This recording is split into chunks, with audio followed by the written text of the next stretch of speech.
being said, I represent today the voice of the private sector in Africa through an organization called the Afro Champions Initiative, which was established to help mobilize the private sector in Africa to take advantage of the opportunities that we believe the Continental Free Trade Area Agreement is going to create. We think that the emergence of African multinationals is long past due. We recognize that there are already a few African multinationals in selected sectors, in manufacturing, in telecoms, in financial services, but there is still a lot more that can be done. And we also realized and have learned over the years of Africa's independence that the systems of trading that have been in place long before we became independent nation states have actually remained firmly in place and have given undue advantage to the dominant global multinationals and made it difficult for Africans to build big corporations and be successful. And this has been exacerbated by the fact that African countries for many years did not wake up to the idea of regional integration, of creating markets that allow scale, of created markets that are homogeneous in terms of regulation, of creating markets that make it possible for consumers to enjoy goods and services at competitive prices. And as a result, African marketplace has remained captive to the same forces that have been taking advantage of them for very many years, even today. And that's why we are so excited about the AfCFTA. That's why we thought that we should not sit on the sidelines and wait for this to happen, largely driven by our colleagues in the public sector. We thought that we should participate. We should participate in the very early stages of crafting this agreement. We came in a bit late because by the time the Afro Champions Initiative was being established, the agreement had already been negotiated, at least the one that has been signed and was about to happen. But we think it's better late than never. And we have been mobilizing, working with the AU, working with the UNECA, working with other regional bodies across Africa to mobilize our colleagues in the private sector to wake up to this opportunity. Because as you know, and I'm sure there are trade negotiators in these rooms, that it is not so much the public officials who present the biggest obstacles to regional integration. It is the conflicting and sometimes unenlightened interests of the private sector. In some countries, you'll find the trade unions blocking regional integration. In other countries, it's the influential business operators who block regional integration. They have massive influence in their respective countries, and they try to defend what they already have. That's why I call that unenlightened, and in the process, make regional integration difficult. So the Afro Champions Initiative was established to try and help the private sector and the public sectors navigate these difficult waters. Now, I'm here to speak about the theme of today, which is how we can tackle the geographical and logistical and regulatory barriers to trade, taking the Horn of Africa as a case in point. And I'm going to be sharing some ideas on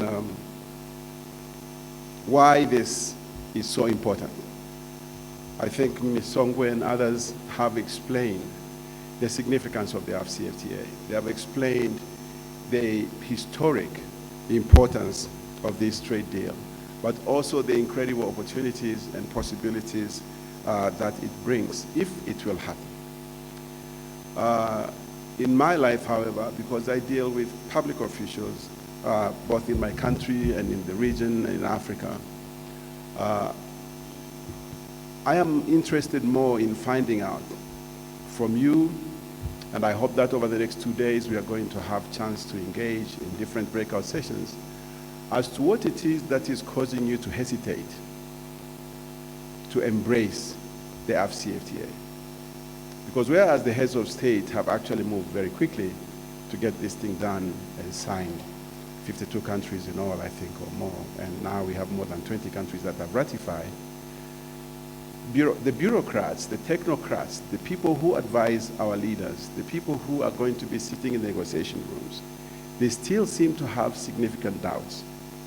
And based on the conversations that I've had, the doubts they have a lot to do with their horror vision of what they're going to lose if their countries join. And they cannot imagine in their minds what they're going to gain if the AfCFTA happens. And I think this is a very interesting conversation that we need to have, because it's very easy to argue against regional integration. Numbers don't lie. A lot of countries in Africa depend on import tariffs, on import duties, and some by more than 50%. A lot are concerned about how much of that they're going to lose if they open up their markets to the other African countries. Most times forgetting that actually they haven't been trading with the African countries. So there's still nothing to lose. There's only a lot to gain. But the mindset is set. They think that these regional trade agreements are designed to just open up their markets, open them up for foreigners to take advantage of, and they are going to lose out. First, in terms of revenue, they're going to lose out. In terms of jobs, they're going to lose out in terms of industries. Then when they partner with a scared private sector that is also afraid of global and international competition, you have a perfect storm of very, very unhelpful ideas. Unfortunately, this is not necessarily true. But if we are not careful in dealing with it, the AfCFTA may actually not work. It's going to be held back for a long time. And now, I'm going to tell you who's going to benefit.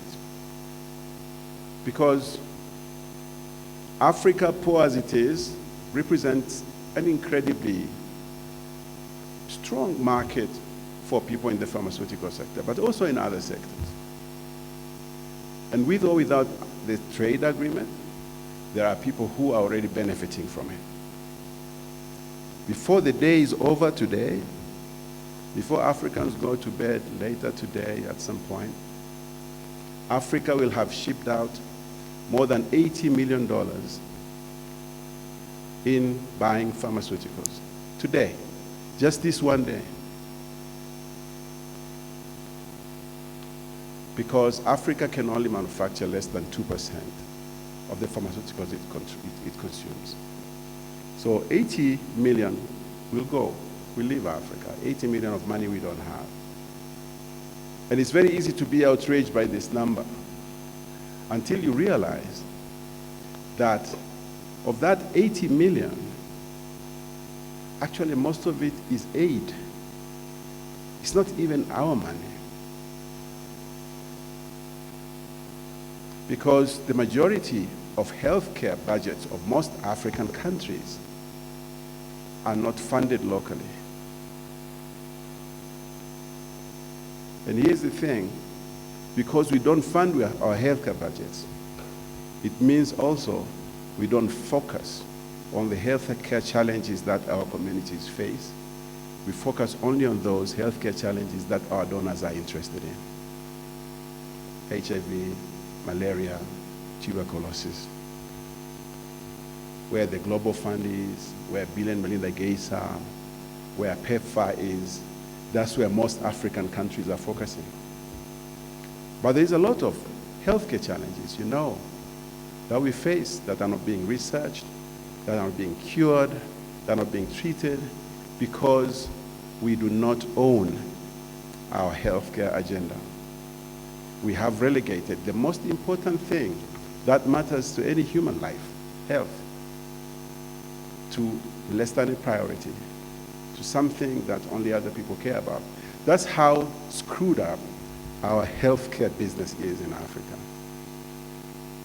So we shouldn't worry too much about the numbers, or about the fact that this is a sector that is growing in leaps and bounds as Africans get into the middle class and consume more and go to hospital more often.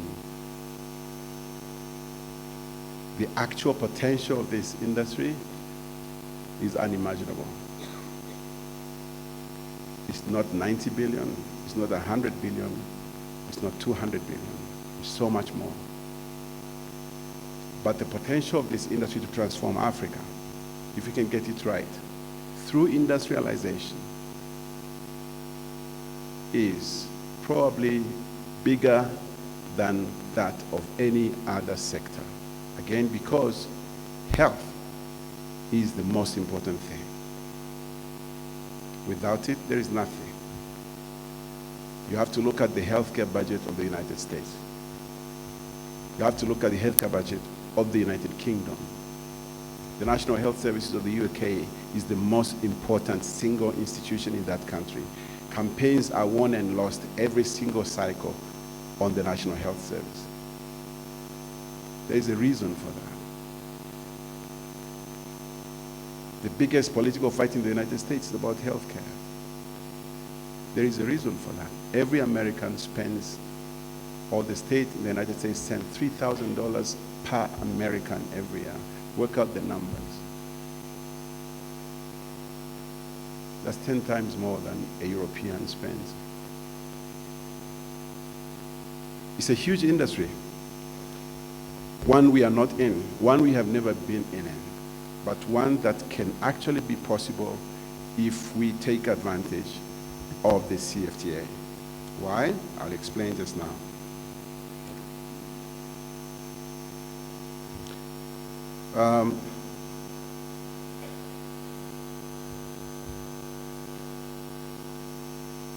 I read a piece of research by a Western research company that is looking at pharmaceuticals. And they have established the following facts that you cannot deny. That Africa is the only market in the whole world where there is genuinely high growth for this sector. All other sectors have reached saturation.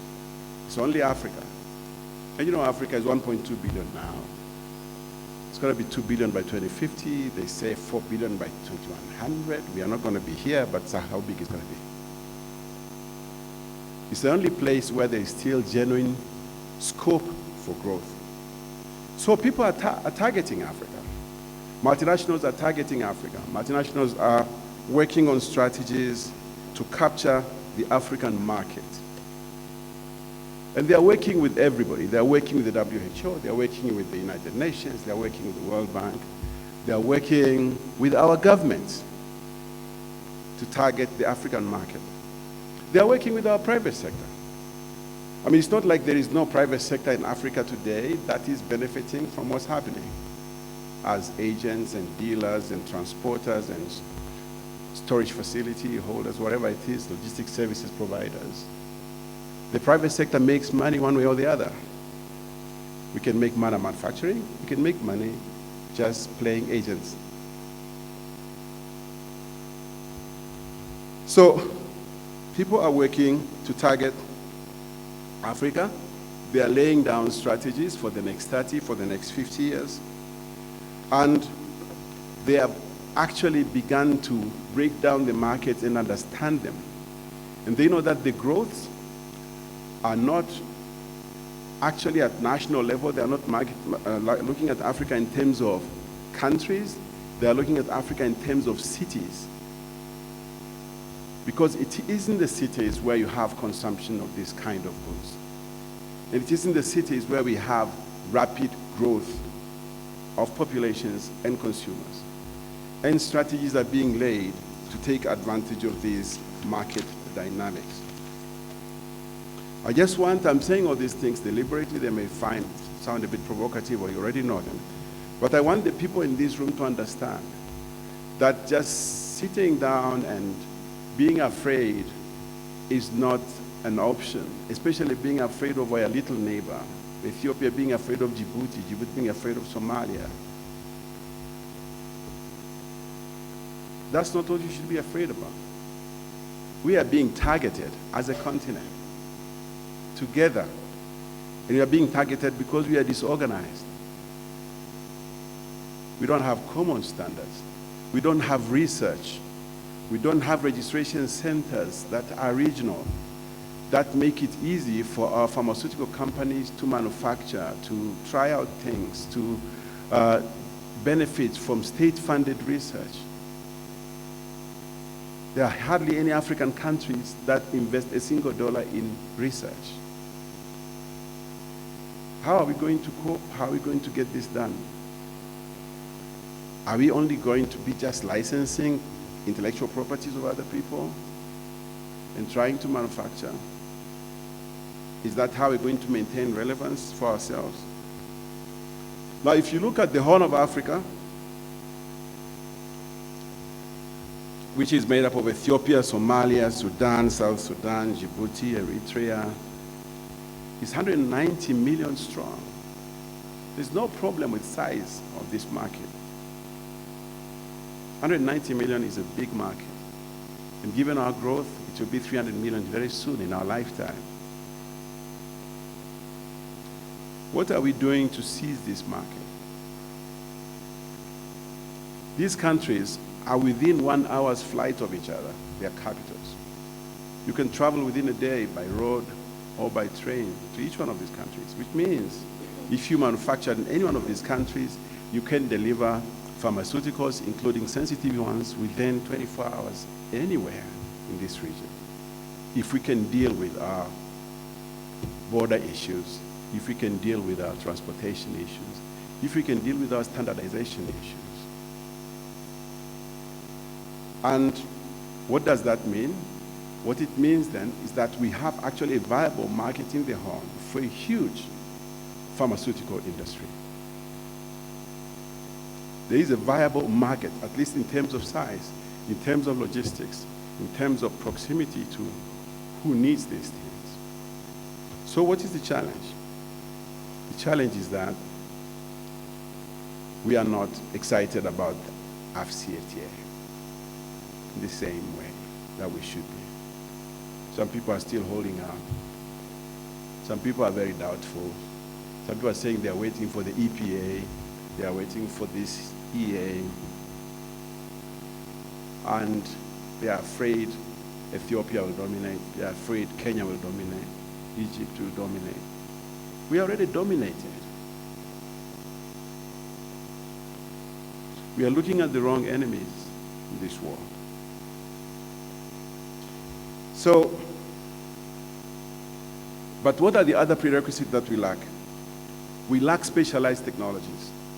We do not have a common approach.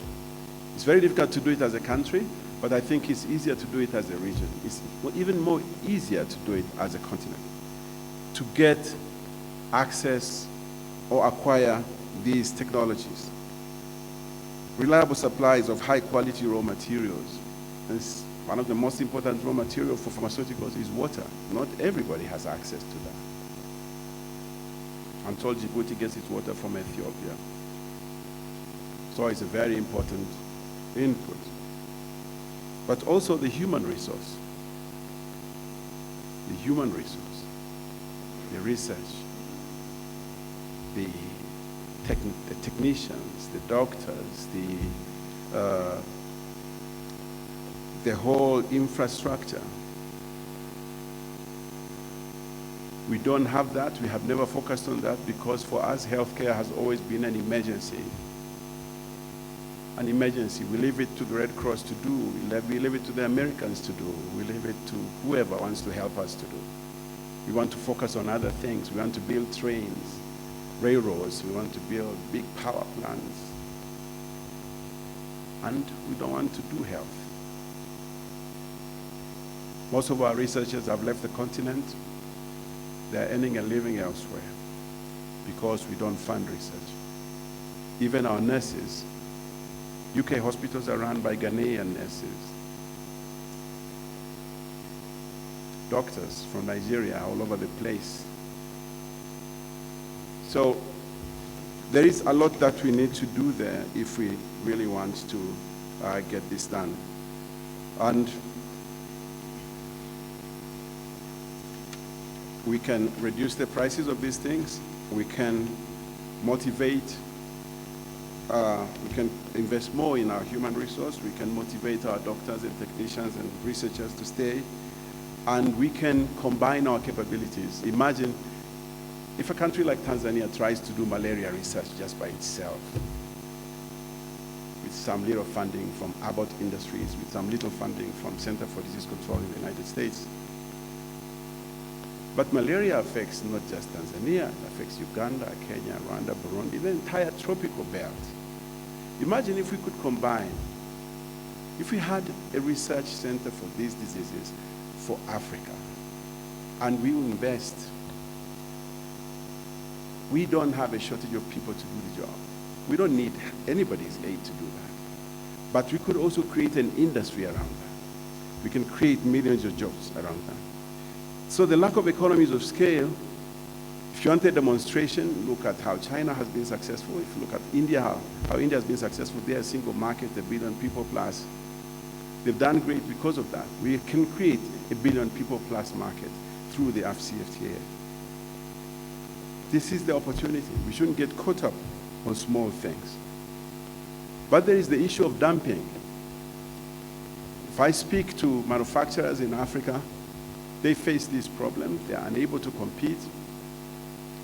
It's a fact that global manufacturers get as much as 40% subsidies, state subsidies, that completely distort the market and make it impossible for manufacturers to compete. But because they come in as urgently needed drugs for terrible diseases that we suffer, nobody in the policy-making space is willing to listen to our manufacturers' concerns. So people have built industries and abandoned them, built and tried and abandoned them because of dumping. If I take an example of the EAC where I come from, we have some major initiatives that are going on there. The US President's PEPFAR, the PEPFAR, you all know about the PEPFAR, President's Emergency Plan for AIDS Relief that started out during the Bush presidency. There's a big fund there. There's a President's Malaria Initiative. There's a global fund. These account for 80% of all public health sector HIV, AIDS, malaria, and tuberculosis pharmaceutical needs in the whole of the EAC. These three funds. Now, the problem is these funds that treat some of our most pressing medical challenges in the region and provide, to their credit, quite a lot of money. They source 100% of all of their requirements for medicines outside the EAC, notwithstanding the fact that we actually have WHO certified pharmaceutical industries in East Africa. So that's the problem of depending on aid for such important things. We get help, we're very grateful for it, but it means we cannot build industries. And when we try, we cannot give them business for some of the most important issues that we should take control of. And then we have no regulatory harmonization, even within the EAC, in spite of the progress we have made in other respects. What we find is that those who have established industries, they face regulatory fear and interventions from so many agencies that have to come in. You stop production and they do inspections, you supply samples and they do testing and they come back and you have to be reporting. So many of them, most of them repetitive. Most of them not necessarily very competent, and yet they are dealing with the same drugs, the same illnesses. It would be so much better under the CFTA to have regional registration centers, just a handful, and then to have the countries within the CFTA harmonize their standards for food and drug control, for medicines regulation. So you allow these people to actually focus on their business while not endangering the health of the consumers. And also make it easy for companies to register new drugs, for individuals to register new intellectual property and get value from it. So the truth is that the status quo is not sustainable for Africa. Creating a self-reliance and self-sufficiency in the provision of essential medicines to our people is key to ensuring sustainability of supply, especially when donor funding ends, and donor funding is going to end. PEPFAR is going to wind down. The Malaria Fund is going to wind down. People are losing interest in these projects. We have to take care of our own business. So what am I proposing? I started out by saying that the pharmaceutical industry is huge. It's a significant part of Africa's GDP, if you count everything. And if you count the fact that there are millions and millions of Africans who are ill every day and go untreated for one reason or another. So there's a lot of stuff that we are not counting. So let's not look at pharmaceuticals only in terms through the lens of treating medicine. Let's look at treating illnesses. Let's look at pharmaceuticals through the lens of economic growth and economic liberation of the continent. It could be a very important lever, but only if we take advantage of the benefits that the AfCFTA framework is going to create for all of us.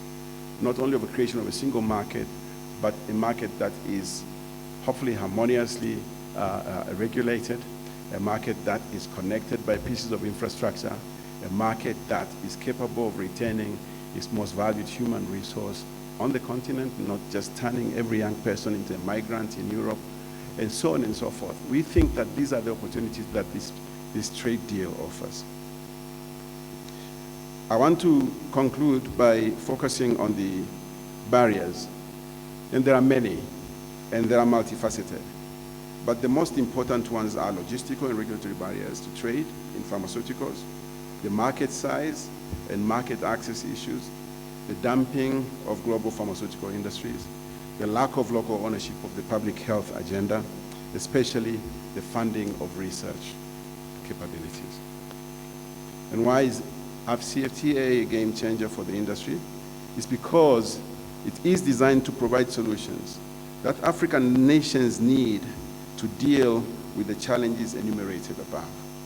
The endorsement and ratification of the AfCFTA by a growing number of African states will make it possible for the African private sector to seize the opportunities that are quite significant for investment in this very vital sector.